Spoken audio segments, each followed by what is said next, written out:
You're listening to the Naked Bible Podcast. To support this podcast, go to nakedbiblepodcast.com and click on the support link in the upper right-hand corner. If you're new to the podcast and Dr. Heiser's approach to the Bible, click on New Start Here at nakedbiblepodcast.com. Welcome to the Naked Bible Podcast, episode 289, Exodus 20, part 3. I'm the layman, Trey Strickland, and he's the scholar, Dr. Michael Heiser. Hey, Mike, how you doing? Pretty good. Can't complain. Yeah, well, we're just a few weeks away from our Naked Bible Conference, our second one, so getting geared up for that, excited for that, so can't wait to see everybody that's coming out. It'll be fun. Yeah, it'll be fun. It was fun last year, so I'm looking forward to it too. I don't expect any different. Yeah, it was fun last year. And also, Mike, don't forget that if you can't physically make it this year, you can always stream it live. So go to nakedbibleconference.com. I think it'll be available for 3 months after the conference, so you can watch it over and over anytime that you want on demand. So go to nakedbibleconference.com and live stream it. Yeah. I'm looking forward to it, just meeting people and listening. I mean, it's one of the times a year I get to listen to presentations too, so I'm really looking forward to it. All right, Mike. Well, this week, part 3, is this the final part of Exodus 20? This is the final part, yes, for Exodus 20. So, yep, it took us 3 times to get through it. We got 6 commands to cover today, so we're going to be here a little while. But I think people will find this interesting because on the one hand, you kind of assume that they're pretty straightforward, and some of them are. But then there are others that are a little difficult to define, and there are even exceptions, biblical exceptions to some of the commands. So that is often new. I remember when I taught, ethics, we would, spend, a day at least on 10 commandments, and people were surprised that there were actually, again, exceptions sort of built into them. And, we've actually seen that already in the previous part 2, when we got into the first 4 commands, where we had the command about, not making graven images, idols, so to speak, or an image of anything, in the heavens above and on the earth and under the earth and all that. Well, then a few chapters later, God commands that cherubim be made. Or even the menorah, the golden lampstand, you could lump that in here too. So these are religious objects, certainly of things on the earth, or in the heavens above the earth, in the case of the cherubim. So how is that not a violation, of the command? Well, it wasn't a violation, as we saw last time, because the real issue was, Israelites were not to bow down to or worship any of them. They were to bow down only to the uncreated creator. And God himself shows up. I mean, this isn't like fashioning anything, but God does show up as a man, which is, of course, is certainly an earthly thing. And so God is in, human form.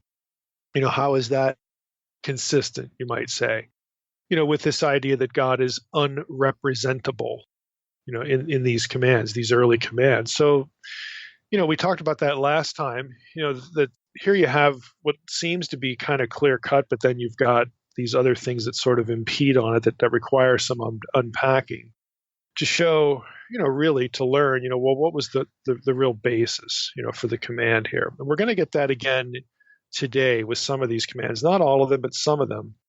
So the real takeaway here is that the 10 commandments themselves actually have context. They're not just sort of dropped in our laps, and there's nothing to think about here. There's actually plenty to think about in a number of instances. So they have a context in which they themselves need to be understood. Mostly it's a wider context that once you get into the wider context, it reveals, some exceptions, or helps you sort of narrow down what the command actually means, what the point was. And so that's often new to people. And we're going to see more of that today. So we might as well just jump right in with the 5th command. This is going to be Exodus 20, verse 12 is really our starting point, where it says, "Honor your father and your mother, that your days may be long in the land that the Lord your God is giving you." So this is the 5th command. Asarna, who we have referenced before, and we will reference several times today in his Jewish Publication Society commentary on Exodus, has, again, I think, a good summary. I really like Sarna's commentary in a number of respects. He writes this command forms the transition from the first to the second group of divine declarations, in that it simultaneously possesses both religious and social dimensions. It shares with the preceding command the formula, the Lord your God, and also the relationship of Israel to God is often expressed metaphorically in filial terms, like in family terms. Let me just break in here. We have this honor your father and your mother, and then that's linked to the land that the Lord your God is giving you. So there's this sort of boots on the ground kind of thing. It has to do with your relationships one to another, but there's also this overarching relationship to God expressed in the land. And this isn't new. At Exodus 4:22, this is the passage where, God refers to Israel as his son. Okay, so there you have like a family sort of terminology there. Jeremiah 31:20, is Ephraim my dear son? Question, is he my darling child? These are rhetorical questions. Hosea 11:1, when Israel was a child, I loved him, and out of Egypt I called my son, and so on and so forth. So you get this family language where ultimately what's being talked about is the relationship of God, and then the covenant promises, one of which was the land, so on and so forth.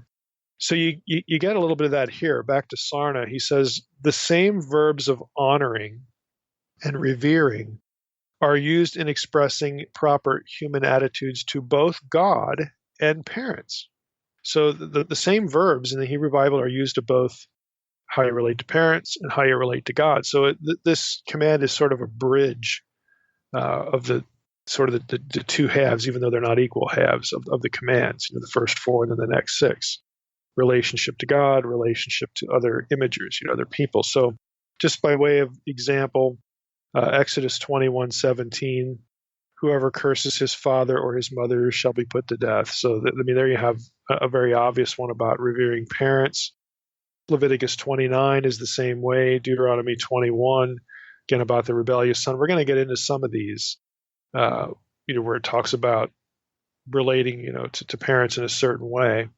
But you also get the same kind of language in Leviticus 24. Those were laws about blaspheming God. Earlier, the one I just read and some of that I just referenced are about, to use, for lack of a better way to put it, not blaspheming or not, cursing your parents. Well, the same language is used of God, like in Leviticus 24, Numbers 15, and so on. So we get the language in both, which, as Sarna is pointing out, is kind of a bridge between the two halves. He writes, in fact, the obligation to respect is enjoined only for God and parents, and the offender in either instance is liable to the extreme penalty. The parallels point up the supreme importance that the Torah assigns to the integrity of the family for the sake of the stability of society and generational continuity. Family life is the bedrock on which Jewish society stands. No other item in the Decalogue is similarly formulated wholly in positive terms, and for none other is there a promise of reward. So this one, the fifth command, honor your father and mother, there's some special characteristics to it that link that command to the way we should revere and honor God. Now, a few comments here, just to sort of get into the weeds. You have and honor your father and mother. There's no hint here. If you really think about it, there's no hint that the command has a time limit.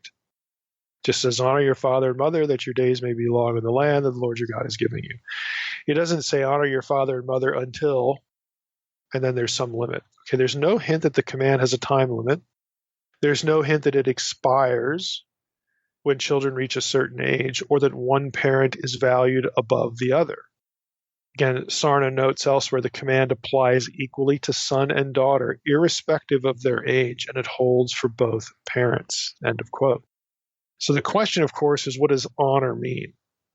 Does it mean obey in every circumstance? Now, we get a little help here from other verses in the Torah that speak to the treatment of parents, one of which I've already, quoted a little bit, but Exodus 21:15, that's the one we quoted, whoever strikes his father or mother shall be put to death. Leviticus 20, verse 9, anyone who curses his father and his mother shall surely be put to death. He has cursed his father or his mother, his blood is upon him.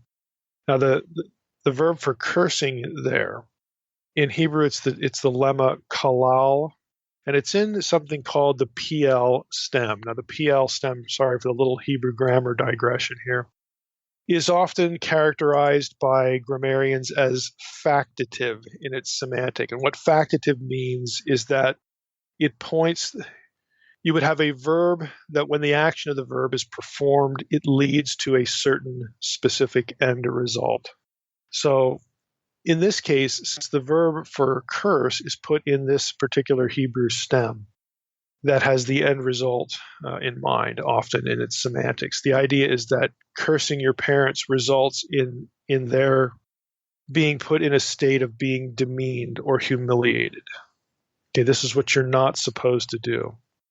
Leviticus 19:3 reads as follows: every one of you shall revere his mother and his father, and you shall keep my Sabbaths. I am the Lord. Revere here is the Hebrew word yarah, which means generically to fear. We get the verb in Leviticus 19:30. Again, just to reference that, you shall keep my Sabbaths and reverence my sanctuary. Okay. Leviticus 26:2, also referencing the sanctuary. So are we really, are Israelites really supposed to be afraid of the sanctuary? No, they're supposed to revere it. That revere is a good translation. You're supposed to avoid desecrating it. You're supposed to avoid defiling it in any way, bringing sacred space into a state of being common. Okay, lowering it, bringing it down, making it low, demeaning it. So revere is actually a pretty good, translation. So this is what we're not supposed to be doing to parents. Deuteronomy 27:16, we get a different verb, kala, which means to degrade, despise, or treat with contempt. And that verse says, cursed be anyone who dishonors, kala, his father or his mother. So this helps us, get some sort of a framework, for how these verbs are used in the fifth command. Don't humiliate. Don't, do the opposite of revere. Don't demean. Okay, this is what you're not supposed to do. Don't bring your parents down. Bring them low. They're supposed to be treated as special. It's the same verbs that you would use for treating God. So don't treat them as common, like everybody else, so that they're humiliated and demeaned or whatnot. So, we need to sort of have those things in mind. Let Scripture, as best we can, try to define Scripture. The other factor that we need to think about is the Bible's own view of marriage and how this sort of works out in biblical history. You have the leave and cleave language of Genesis, for instance. A man will leave, his father and mother. You leave his, one family, and then be, cleave to his wife, and then of course start a new family. Well, again, just because you're married and you have a new family unit, that doesn't excuse you from the fifth command. Again, you just read it; it's pretty straightforward. There are no limitations or exceptions, and so on and so forth.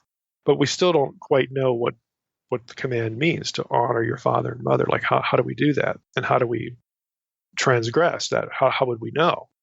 So I bring up the leave and cleave thing because, yeah, it establishes a new family unit. But in Israelite culture, even in urban settings, when they're actually living in cities, as opposed to patriarchal, when they're living in tents, okay? Even in urban settings, the new family units typically in the patriarchal era lived in the same tent. They lived under the same tent roof. You just essentially added to the tent or partitioned it off so that the man and his wife now have their own space, within the patriarch's tent, his house, as it were. Or, as the parents aged, they weren't sent off, to some other, living accommodation. They stayed with the family, either in the same tent or in the same house, again, when we're in an urban setting.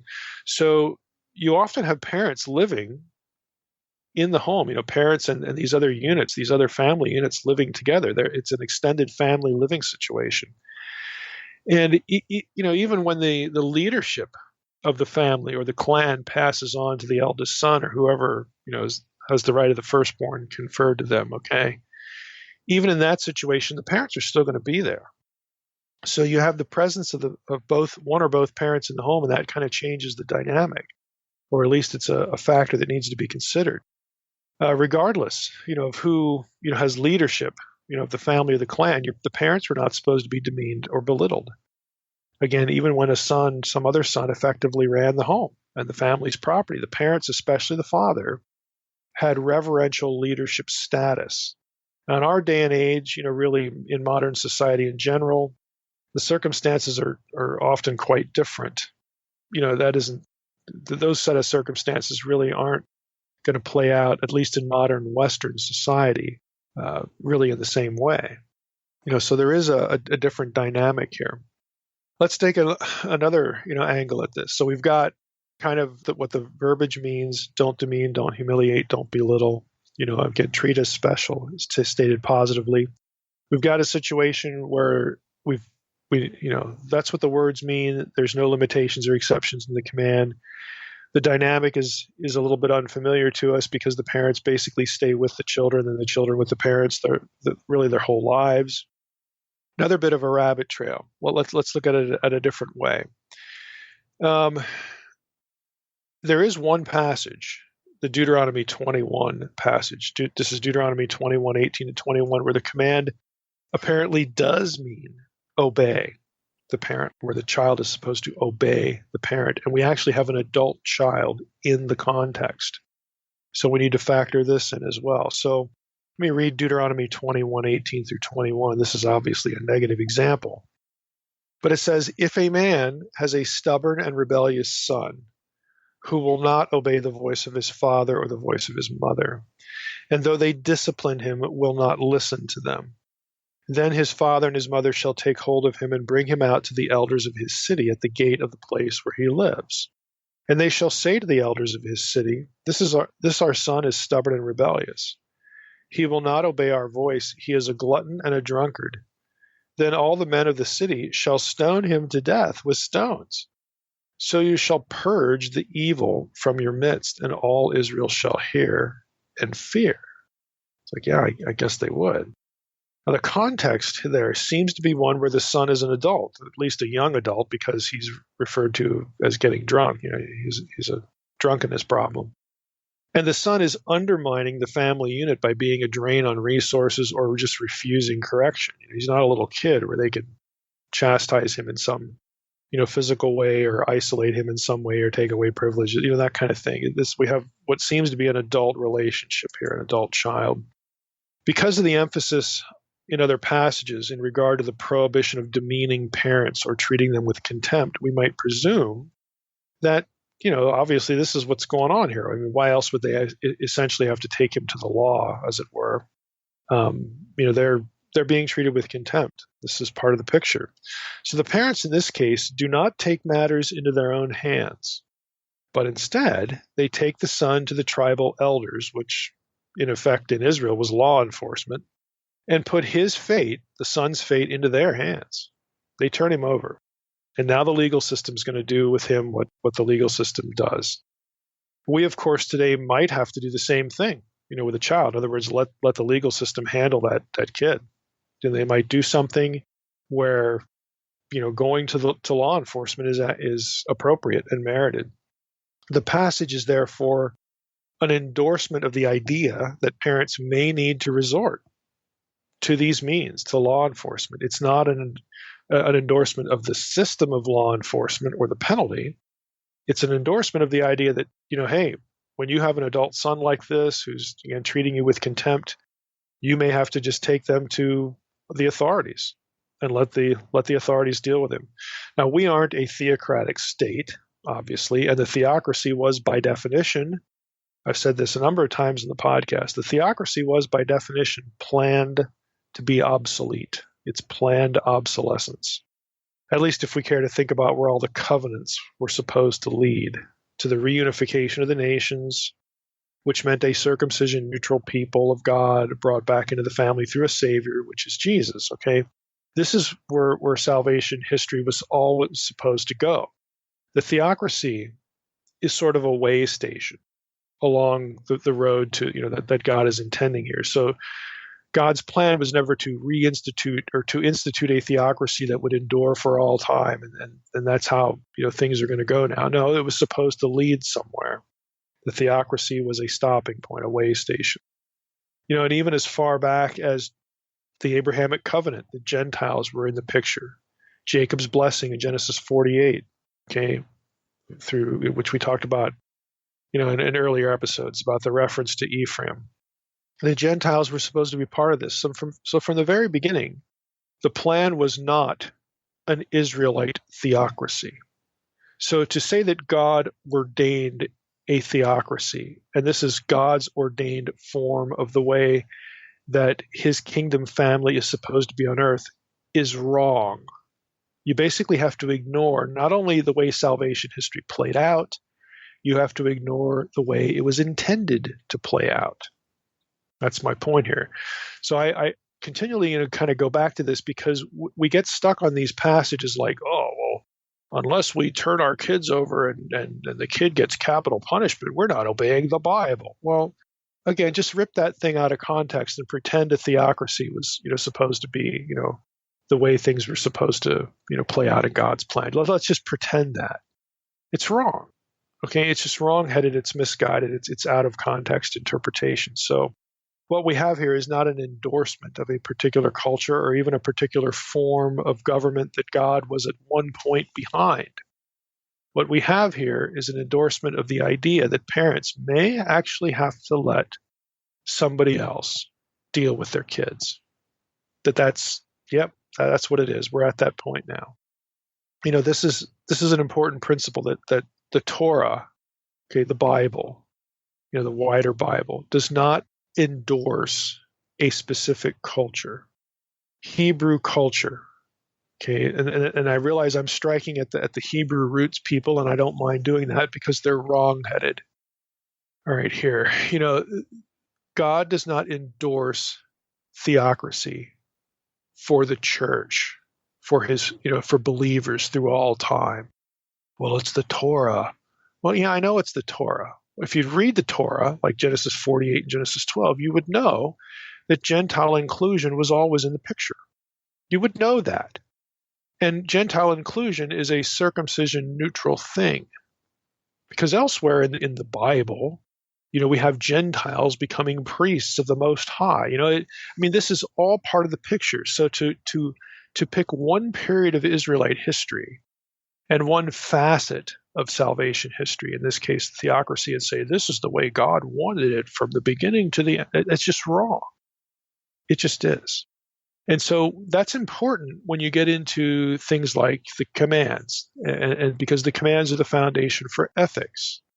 And the whole issue of, now that we have the church now, which is a circumcision neutral thing, what are we supposed to do with the Torah? And the Torah was planned obsolescence, the theocracy. Now, the moral laws of the Torah get carried into the New Testament. We know that.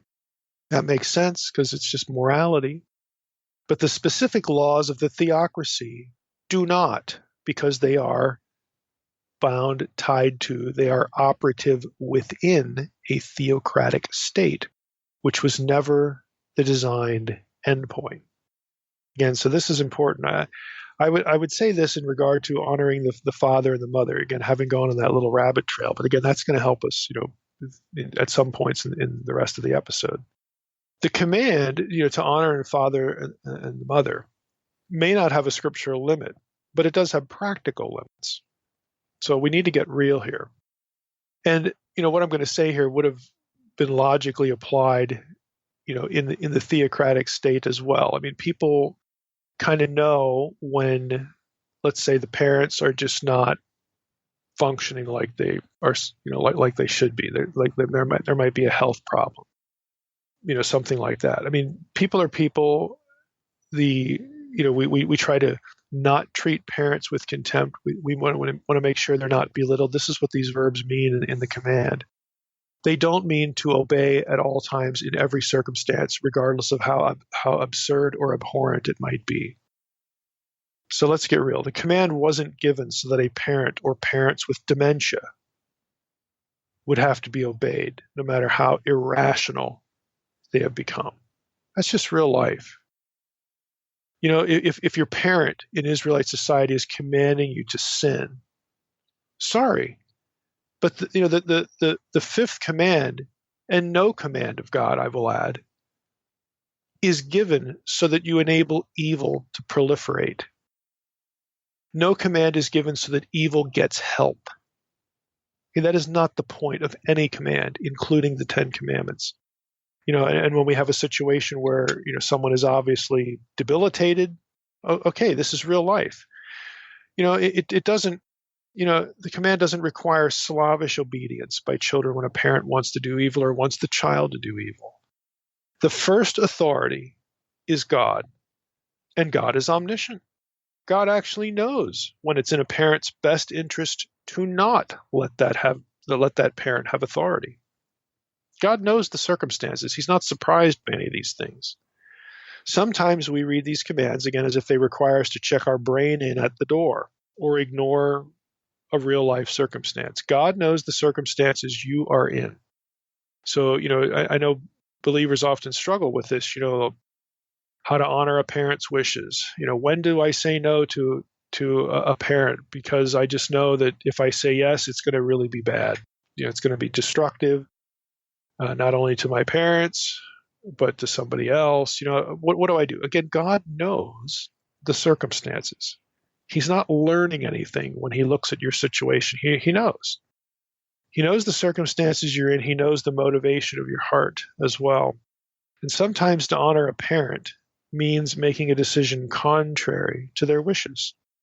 Just like as a parent, sometimes letting a child suffer the circumstances of their behavior is the best thing in the long-term interest of the child. So having the best interest of the parent in mind is what the command is really about. That is honoring the parent. That is making them, giving them the benefit of the doubt in every way possible. We are not treating them like they're some ordinary person.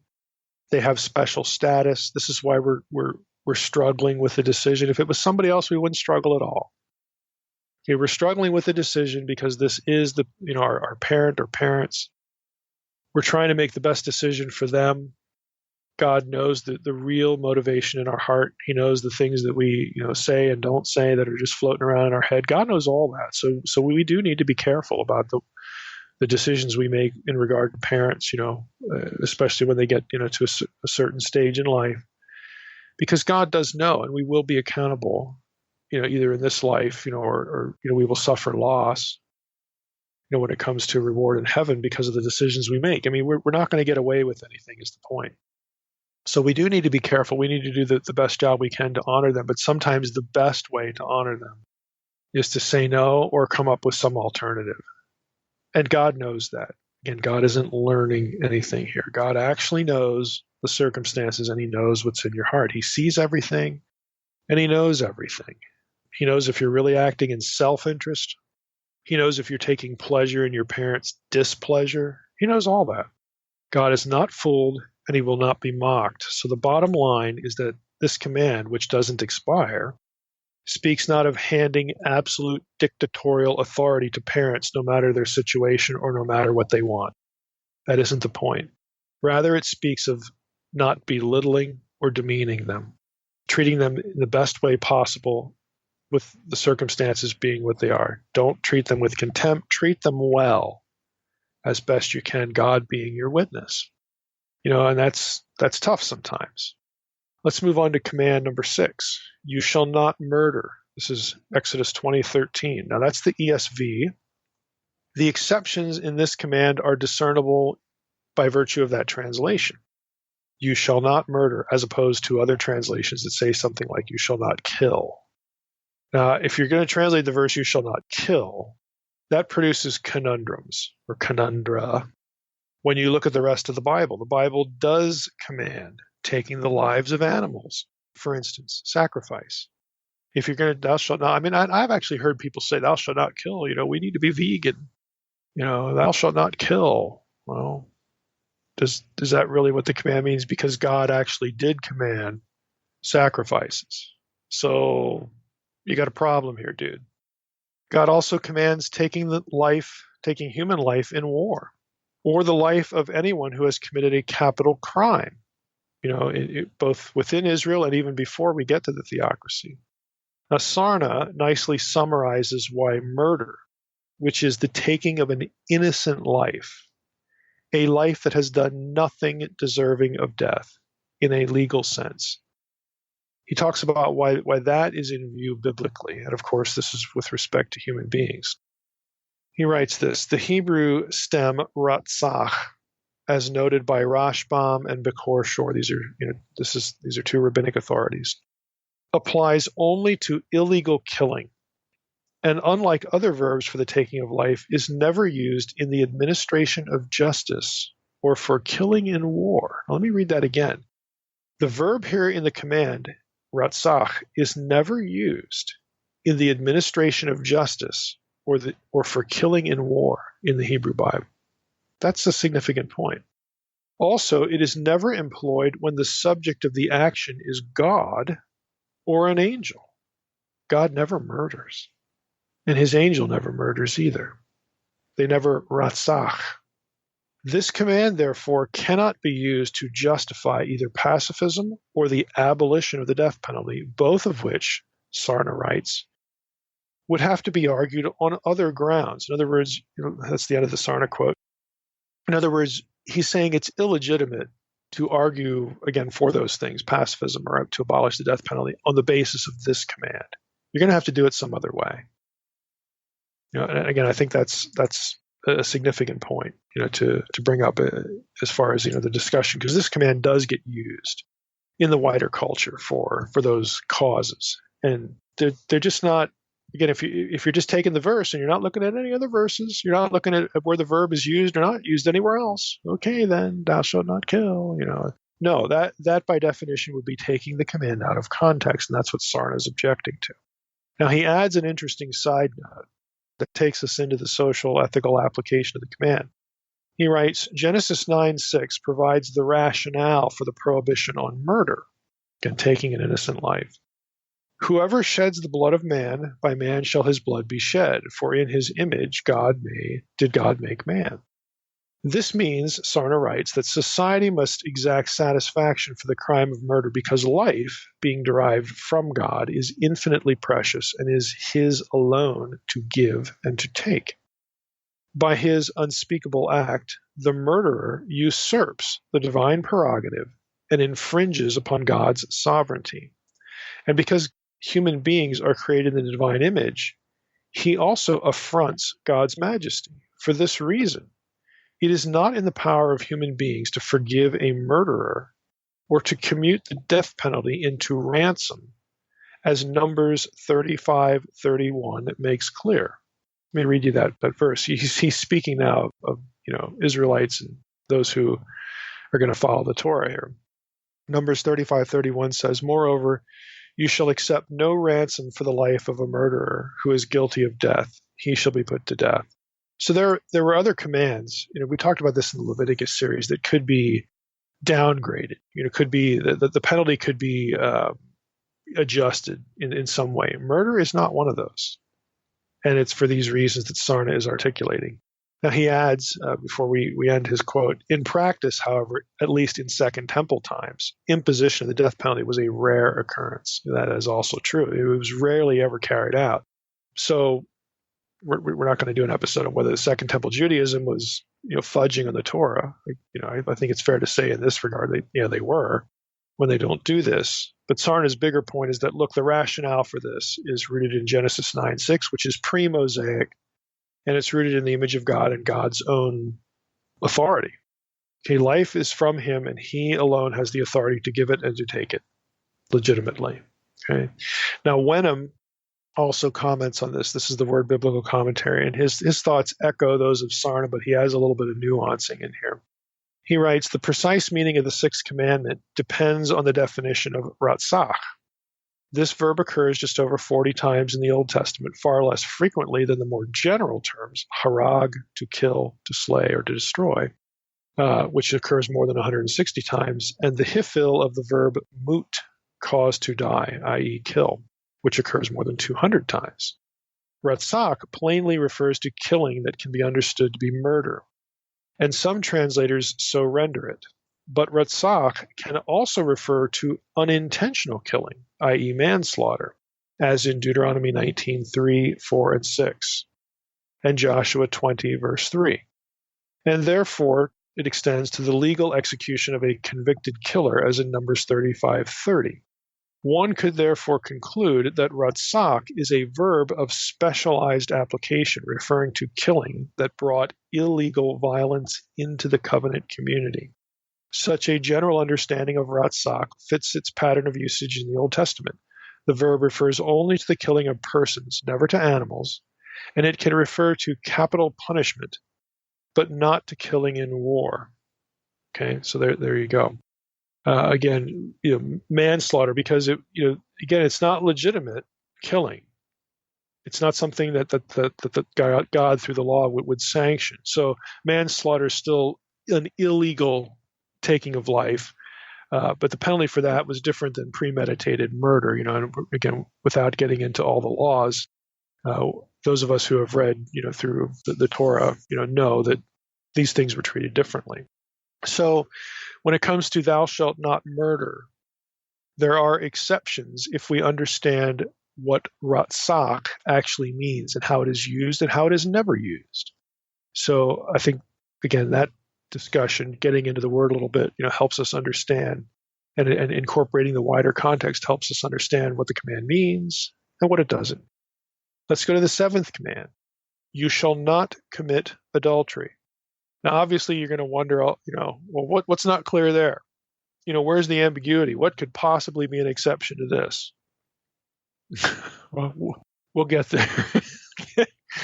Now, Wenham writes, again, this is Word Biblical Commentary, and this kind of sets up the discussion. Wenham says, the ancient Near Eastern attitude toward adultery has been surveyed by a number of scholars, and he gives their names. They have commented respectively on texts from Egypt and Ugarit in which, as in the Old Testament, adultery is referred to by the discreet euphemism, quote, the great sin, unquote.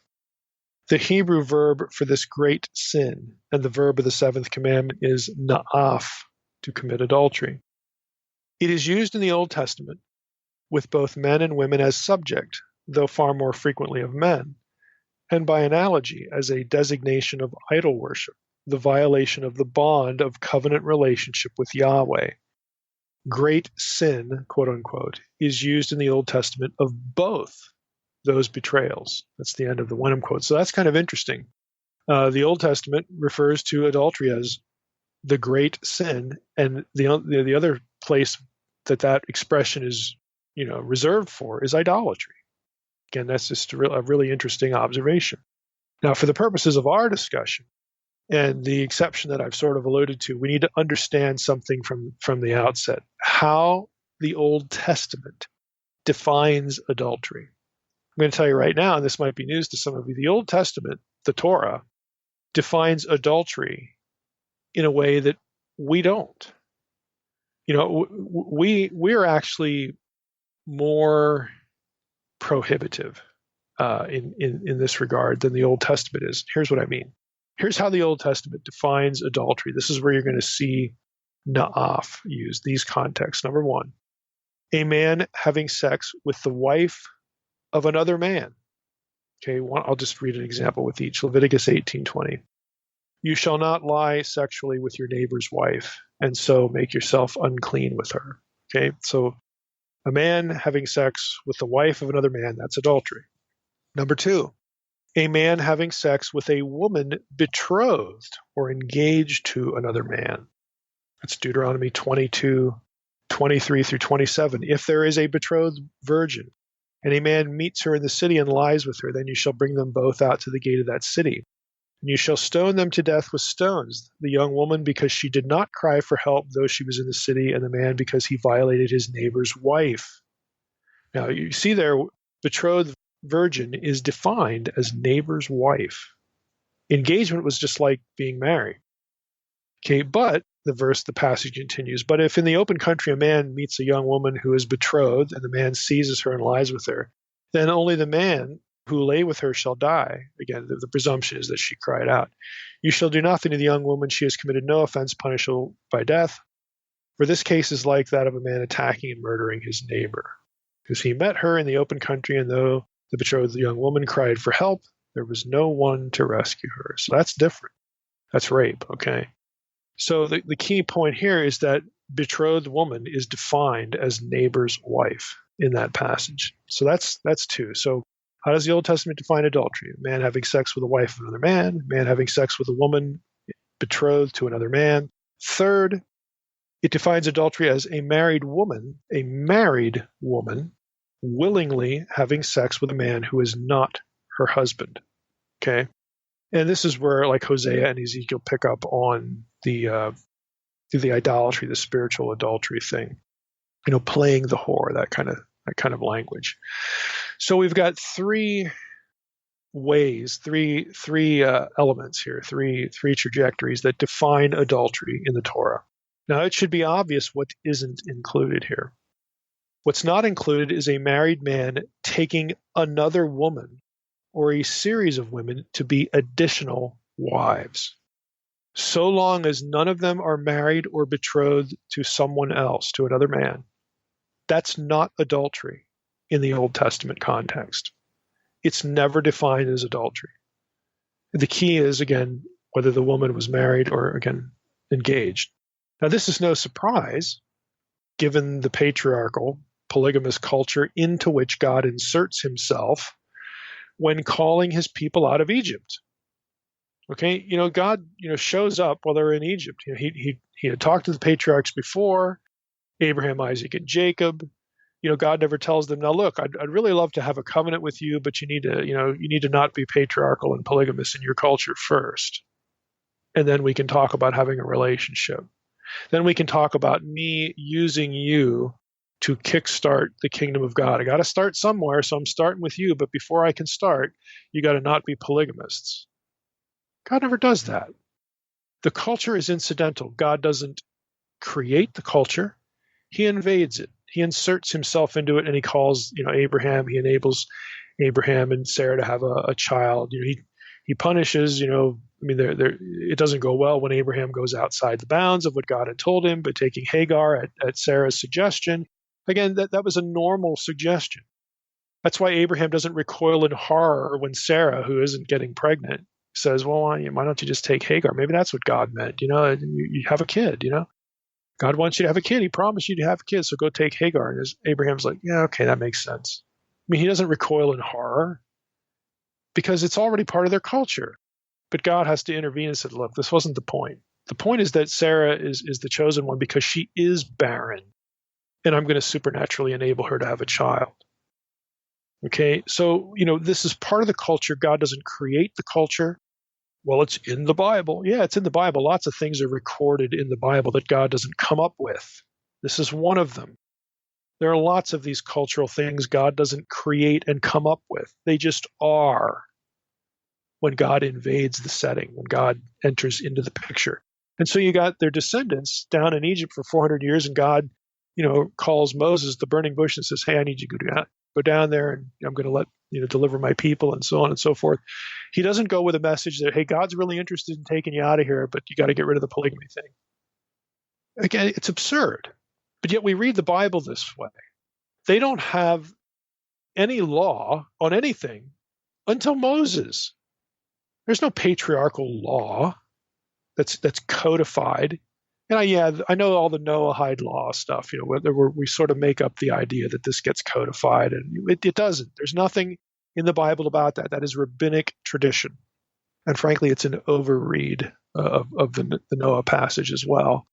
We did a Fringe Pop episode on that. If you were interested in my thoughts on that, you can go watch that. But we have here a situation where, again, we have a polygamous culture. Patriarchs were polygamous. That's just the way it was. God doesn't bother to change the culture when choosing these men to start anew his plan for people on earth. Now, we get eventually Genesis 1 and 2. And I think Genesis 1 through 11 was written or heavily edited much later than the Mosaic era. I've said that many times in the podcast because of all the very explicit and specific Babylonian polemic going on in there. But eventually we get it, whether it's the time of Moses or later in the exile, we get the ideal. One man, one woman, because that's the reference point for Jesus. When Jesus is asked about marriage, and all that, he goes back to Genesis. So that's the ideal. That's the way it should be. It's the way it should have been. Okay? But, God has to invade human history after not only the fall, but after all three rebellions that we read about in Genesis 1 through 11. He has to invade human history, and he takes it as it is. He's going to clean that up later. But for right now, we need to start a family anew on earth. And that's what we're going to do. We have to start somewhere. I think we just need to read Scripture a little more clearly for what it actually says. And again, God doesn't endorse these cultural elements. He invades them. This is just where he inserts himself in the story. Now, none of that means that everybody, or even most people, was a polygamist. It's not that every man was a polygamist in Israel. We actually, if you really think about it, we actually have very little information on this. It was the norm, for patriarchal culture, and it functioned as a means of social welfare for women, to make sure they were taken care of when their husbands died, because the husbands are the property owners, and the sons and all that stuff, and you have the succession issues. The women need to be taken care of, and this is part of the way it's done. As distasteful as it is to us, this is it beats putting her out in the desert and saying good luck.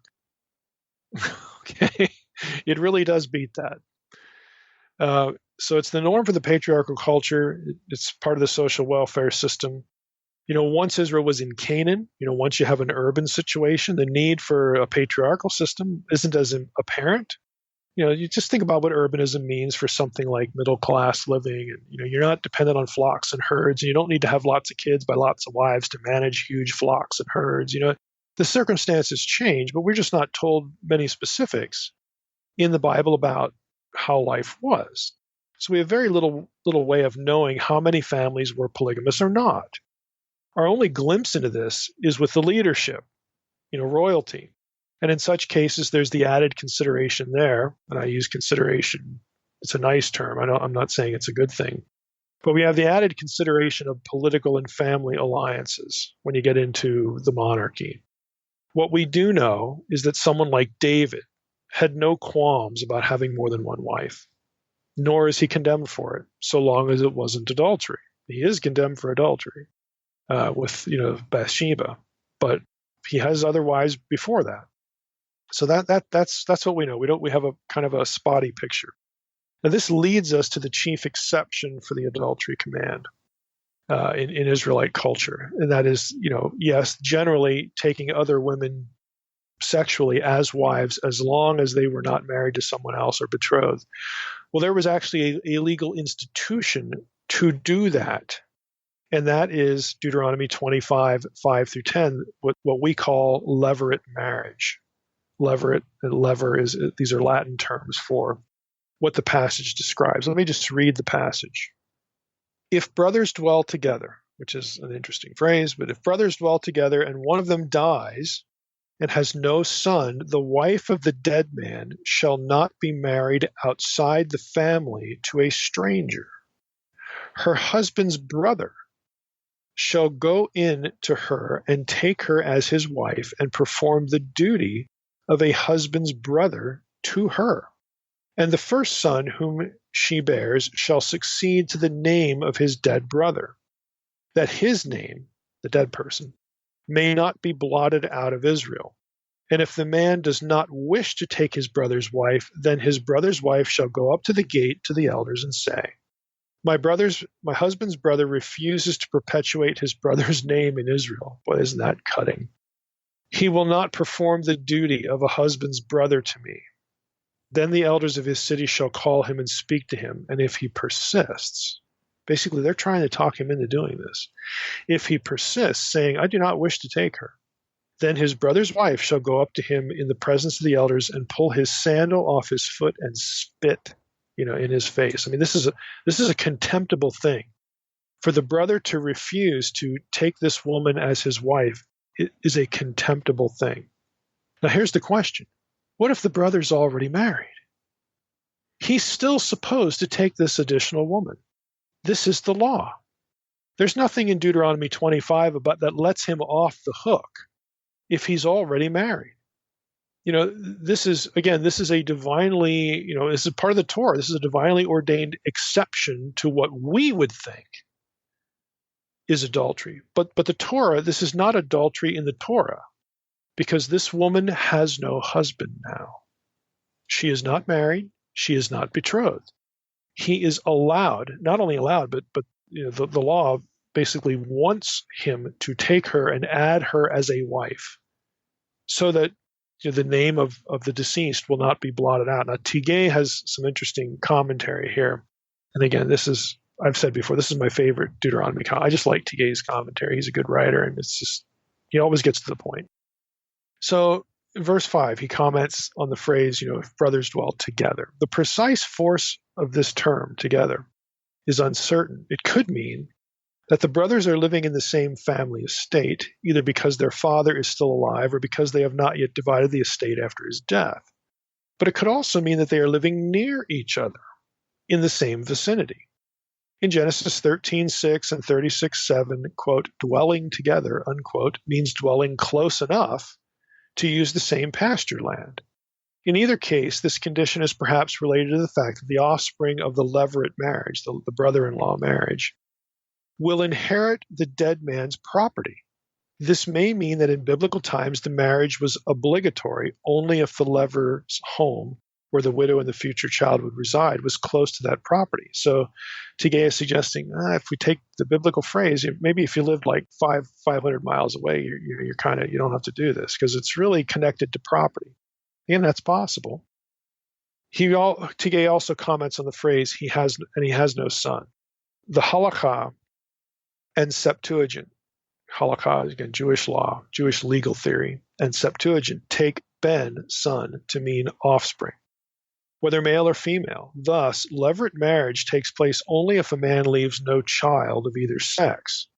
This view is based on reading the law in the light of Numbers 27, 1 through 11, and that is the Zelophehad incident, which implies that a sonless man's name can also be perpetuated if he has daughters to inherit his property, thus obviating the need for levirate marriage.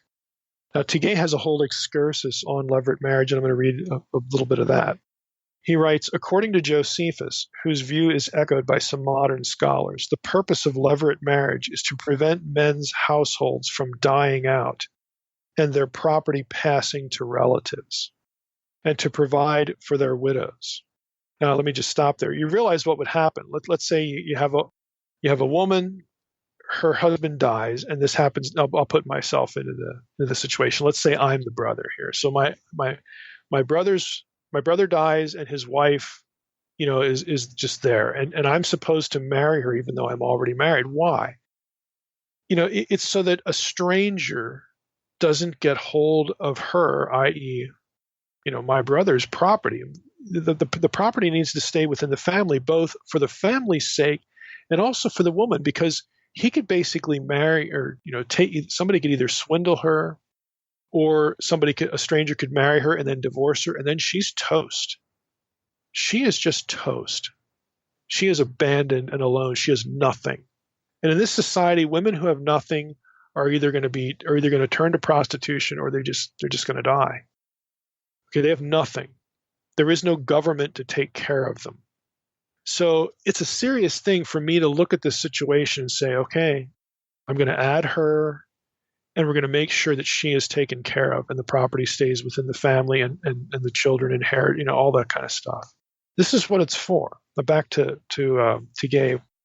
The practice undoubtedly had those effects, but the Bible's own explanation, as noted in the commentary, is that levirate marriage aims to provide a dead man with a son in order to prevent his name from being blotted out. This is the secondary concern. This reflects the belief, and this is real interesting for those who want to deny an Old Testament afterlife. Okay, this reflects the belief that death does not put an absolute end to an individual's existence.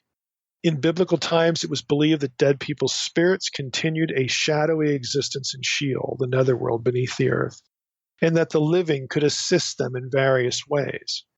Many of these methods involved keeping a deceased man's name present on earth, thus perpetuating his spirit's contact with the living. Perhaps the reasoning was that just as the mention of a person's name can conjure up a very real mental picture of him, wherever a person's name was present, his spirit was present.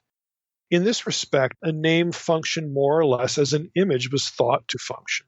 Hence, in some places, it was the custom to place a person's image or an inscription bearing his name in a sanctuary, thus keeping him before the deity at all times. Conversely, one's enemies could be harmed by writing their names on bowls and then smashing the bowls, just as effigies are used in voodoo, unquote, from Tigay. Now, I've commented on this before about when we get to the teraphim issue. The teraphim were probably, we would call them idols, but physical objects that represented a person. Maybe they were effigies, or they're the akin of our pictures, Polaroids, if you want to go back to the 80s, okay? Why do we have pictures of deceased loved ones around the house? It's because we want to remember them, to sort of quote unquote keep them alive, and also because at least for most of us, that we believe that they're honored in this way. Why do we leave flowers at a gravesite? Does the dead person like that? Well, again, we even though they're dead, we think that this is a gesture of respect. The person's looking down on me and see all this stuff. Well, the Israelite version of that was to do what Tigay just describes. You inscribe their name somewhere. You maybe make a little representation of them. You keep it in the house. The teraphim were kept in the house. This is why you brought the servant to the house. The servant, the slave that wanted to join the family, you had to bring them before the family, and the family, the dead, are called Elohim. You had to bring them before the Elohim. It's not the Israelite judges. Okay, if you want to get into this, we spent a whole episode. I think it was episode 109 on this, and there's another one. You'd have to just Google it. But this is the thinking. They're still part of the family.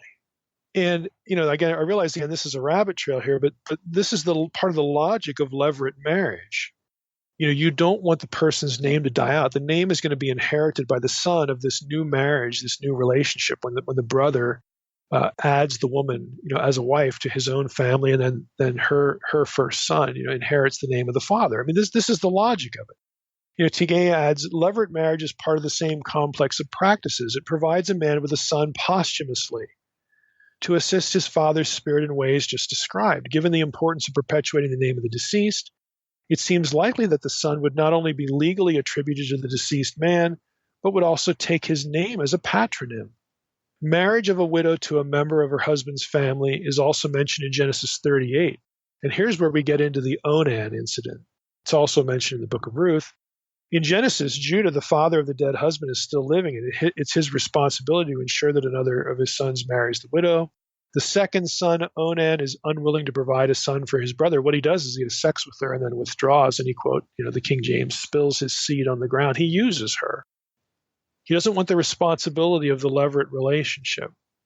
And you notice this is Genesis 38. This is before Moses. This is before the law. This is part of the culture. Okay, this is just part of the culture, and it gets codified in this case in Deuteronomy 25. This is an instance where a cultural element gets codified. But there's a logic to it. And so if I was already married and I was in this situation as an Israelite, this is not adultery. This is adding a wife, okay, in a very specific circumstance. So let's move on. The eighth commandment, you shall not steal. Asarna lets us know again that things aren't quite as simple as they would seem here. Steal, he writes, the precise application of this prohibition is complicated by the lack of specifics. The Hebrew verb ganav may cover theft of chattel or kidnapping. Rabbinic tradition interpreted the command according to the latter meaning. Many modern scholars do likewise. Again, they think that thou shalt not steal refers to kidnapping, arguing that otherwise there would be an overlapping with the last commandment, that in the context of the foregoing items, a capital offense rather than a tort is more likely. Let me just stop there. So the argument to say thou shalt not steal refers to kidnapping is, well, if it doesn't, then this command repeats thou shalt not covet. And that's confusing. So that's why a lot of scholars want thou shalt not steal to refer specifically to kidnapping. Now, Sarna keeps going. He says, these considerations are not entirely persuasive. So Sarna is not on the kidnapping bandwagon. The summaries of the Decalogue's provisions found in Leviticus 19:11, Jeremiah 7:9, and Hosea 4:2 also fail to specify the category of theft that is intended. It would seem best, then, not to define this command so narrowly as to exclude from its scope the protection of property rights. To me, that seems reasonable. Let me read you what Pete Enns says in his Exodus commentary here. He writes, this commandment is developed somewhat in chapters 21 and 22. There's case laws. We're going to be getting into some of those in future episodes. Although the references to stealing are not exhaustive in those chapters, it does give us a framework from which to understand how the Israelites may have heard this command. Stealing includes kidnapping, Exodus 21:16, in addition to taking animals, Exodus 22, verse 1 and verse 12, and material things, Exodus 22, verse 7. Clearly, the Israelites have some notion of ownership and rightful property for such a command to make sense. Stealing from one's neighbor, as with the seventh commandment, is a threat to society. It breeds distrust and strife. Little explanation is given, perhaps because little is needed. That's the end of the Enns quote. I think Pete is on the right track here because, you do get these case laws that come up after the Ten Commandments are given, and the stealing, thievery that's described is not limited to kidnapping. It includes other things, personal property. And I think that really helps us here. So I think he's on the right track. It doesn't help us, though, except perhaps, again, to tell us that we need to make this sort of wide because it would have been intuitive to Israelites, and therefore it ought to be intuitive to us. So whatever constitutes theft in our culture, it would seem reasonable to attach it to this command. And I do think that's reasonable. And Wenham agrees. He says the eighth commandment is best understood perhaps as a prohibition of stealing of any kind under any circumstances, unquote. So I would add to that, the commandment has no apparent exceptions, which is a circumstance created by the lack of any precise definition, and we just leave it there. So we have things that we would call theft today that a pre-technological, a pre-digital culture would not even have imagined. And what I'm saying is we need to still apply this command to those things because back in the day, in Israelite thinking, the command was sort of left wide open. It would have been intuitive to the culture. And so that's the way we need to look at it now. Our application of this is based on what's intuitive to us as far as theft, taking property. So let's move on to the ninth commandment. You shall not bear false witness against your neighbor. Now, Wenham makes an important observation here, and one that is perpetually neglected by most Bible students. Let me read that again. Wenham's going to make an observation here, and this is something that I'm willing to say most Bible students, at least the ones I've encountered, don't even think about this, and it's an important part of the context. And I'm talking about preachers, I'm talking about even theologians, Bible students. They hear thou shalt not bear false witness, and they don't even ask, well, is there a context to that? Yeah, there is. Wenham writes, the language of the ninth commandment connects it to the judicial process in the covenant community, unquote. Now, in other words, the bear witness language here is the same as one finds in the Torah for legal proceedings. As such, the context of the commandment is the legal system of Israel. And Sarna has a nice summary of this again. He writes, each individual is here directly addressed as a potential witness in a juridical forum. This is not the same as swearing falsely, for witnesses did not testify under oath in ancient Israel. The purpose of court procedure was to establish the truth on which decisions could be based.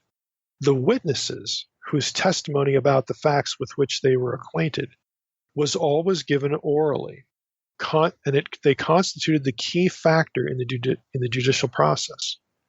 False evidence not only hindered the administration of justice in any particular case, but also undermined public confidence in the integrity of the judicial system, and thereby jeopardized the very stability of society. As a consequence, various measures were taken to discourage false testimony. 2 witnesses were necessary in order for the evidence to be valid. It's Numbers 35:30, Deuteronomy 17:6, Deuteronomy 19:15, and others. So you need at least 2 witnesses, and false witnesses were punished according to the principle of talion. That's lex talionis, eye for eye. That is, for their mendacious, damaging testimony, they would receive the same punishment that would have been meted out to the accused. Also, the witnesses themselves had to initiate the execution in cases involving capital punishment. That's Deuteronomy 13:10, Deuteronomy 17:7, Deuteronomy 19:16 through 20. I mean, that's the end of the Sarna quote. I mean, this is a serious business. Thou shalt not bear false witness. Don't give false testimony in court, because if you do, the punishment that was due to the accused is going to fall on your head, up to and including death. Okay, that's actually the context for that command. Now, we interpret that command as any sort of non-truth telling or any sort of withholding of information. That is not the context for this command. Neither of those things. Now, I'm going to put it this way. I used to love to do this in ethics class because I think it drives home the point pretty effectively. What this means, consequently, is that this command was not given by God to forbid being tactful. The 9th command does not compel us to provide exhaustive, precise, detailed responses to questions like, do I look fat in this dress? Did you like dinner? Doctor, did my child suffer much before he or she died? Oh yeah, I'm a Christian, doctor. Let me tell you in exhaustive totality what happened to your kid and how much they suffered, because I don't want to violate the 9th command. That's just bunk. Okay, that's just bunk. This is not why the command was given. How about, officer, what do you think happened to my wife? Oh, let me tell you in excruciating detail. Or your kid walks up to you after a game. Did I do good, Daddy? Well, you did okay, but let me just tell you what you did wrong. Because we're Christians. And the 9th command forbids us from being nice, from being tactful. So I'm going to just give it to you in as many ways as I can, just so that we avoid violating the 9th command. Here's what you didn't do good. The 9th command is not given to crush people. You know, we just need to stop it. We need to look for what's going on in context. Now, there's more here. The 9th command was not given for us to produce absurd ethics or assist evildoers in doing evil. How about these examples? When the Christian quarterback looks left and throws right, I'm suggesting he doesn't need to repent. It's the same for the no-look pass in basketball or the intentional foul. It's part of the game. How about, are you hiding any Jews here? Well, yes, sir, SS person, I am. And just so that I don't withhold any information, let me draw you a map in my house to where they're hiding.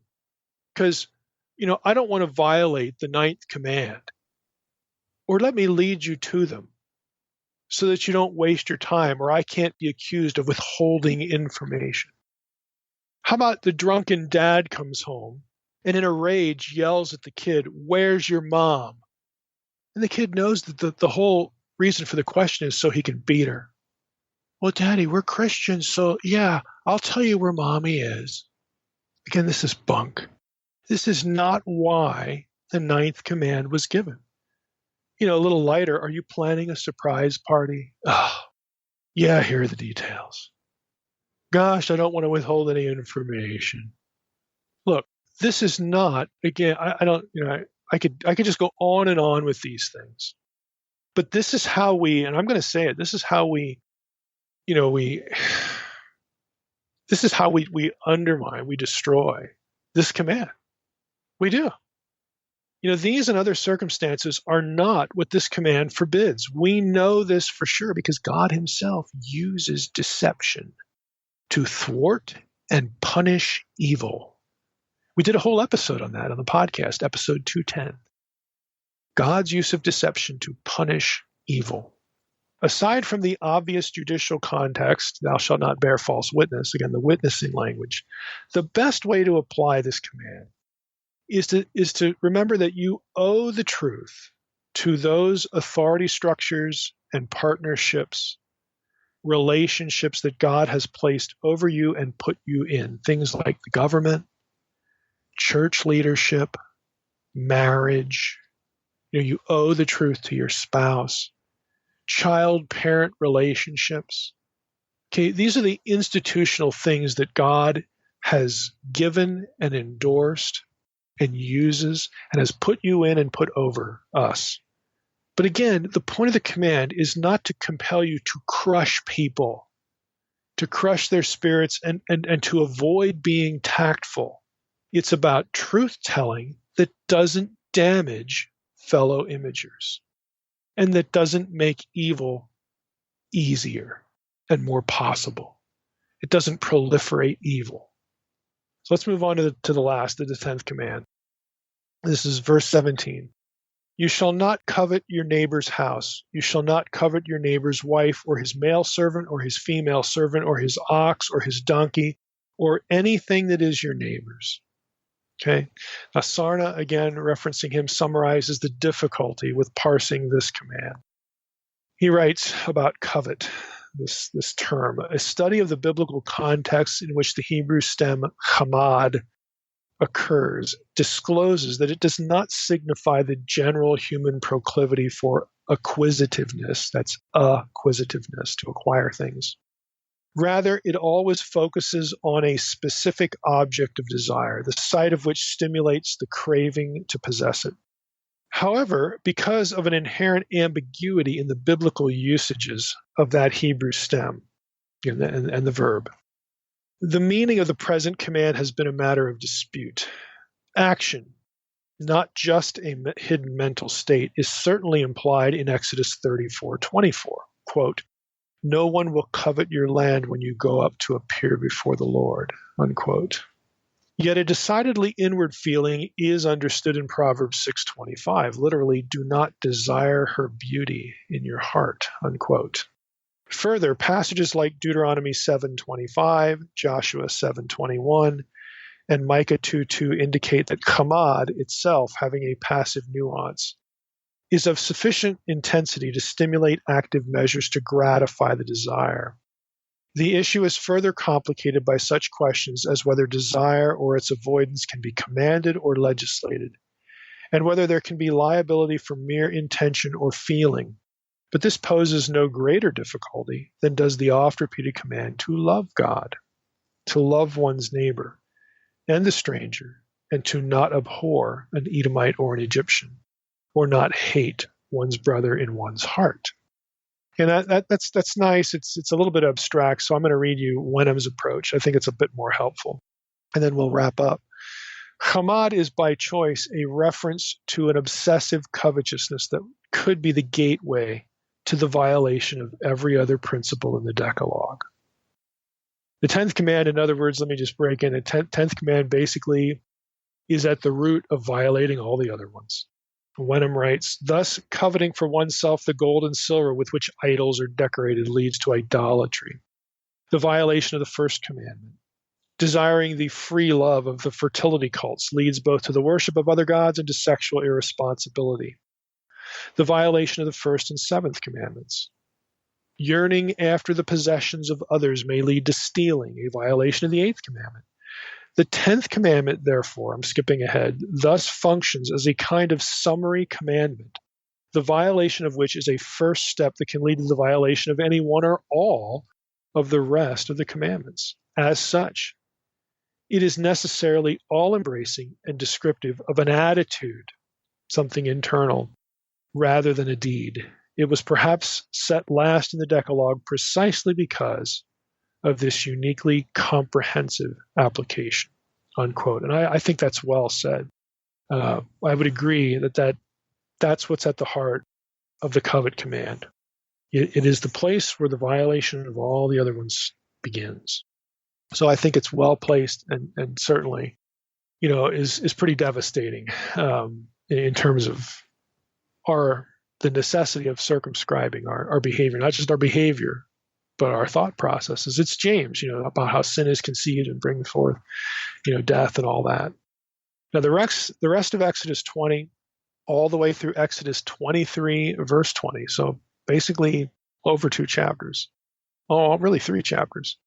The rest of that, and it stops right before, Exodus 23:20 stops right before the instruction God gives to Moses about sending the angel in whom was the name to lead them to Canaan.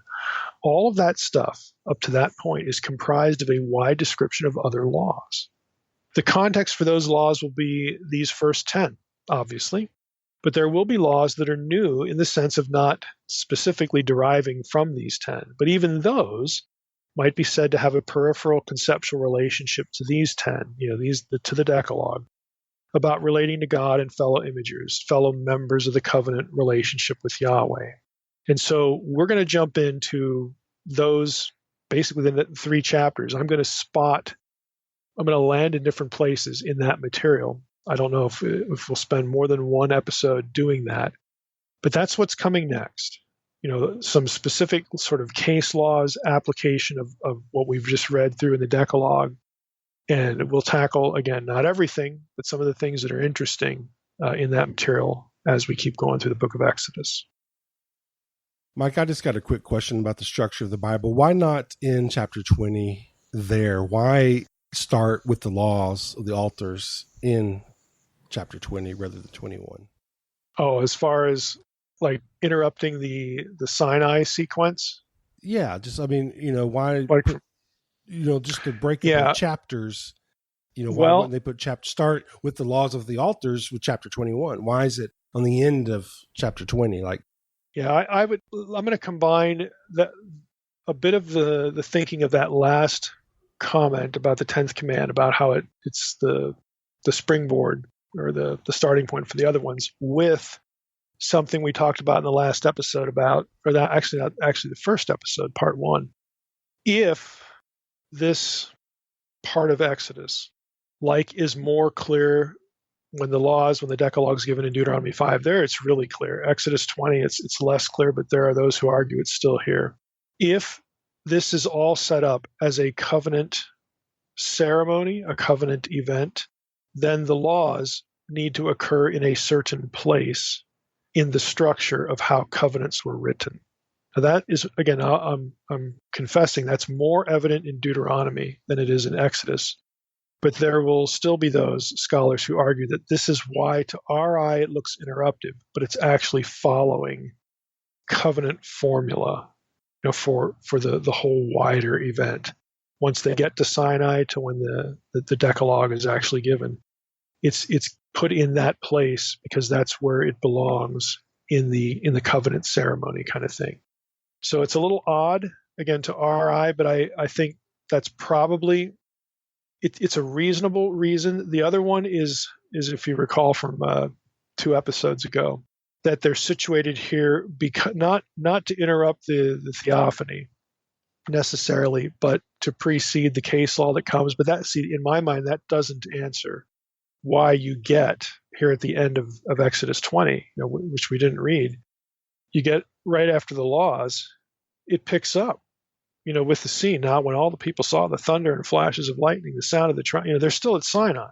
So the second explanation to me doesn't explain as well the interruptive nature of this as well as the first one, because essentially if you're following a covenant formula and people are reading it that way, or it's read orally, literate people in the culture are going to know why it is what it is, even though it's really foreign, to our ear and to our eye. But I think that's probably the best option. All right, Mike, we'll be looking forward to the laws here in the next episodes. And don't forget, Mike, live streaming the conference. It's coming around the corner, so don't miss out on our conference. And okay, Mike, we appreciate it. And with that, I just want to thank you, everybody, for listening to the Decalogue Bible Podcast. God bless. Thanks for listening to the Naked Bible Podcast. To support this podcast, visit www.nakedbibleblog.com. To learn more about Dr. Heiser's other websites and blogs, go to www.drmsh.com.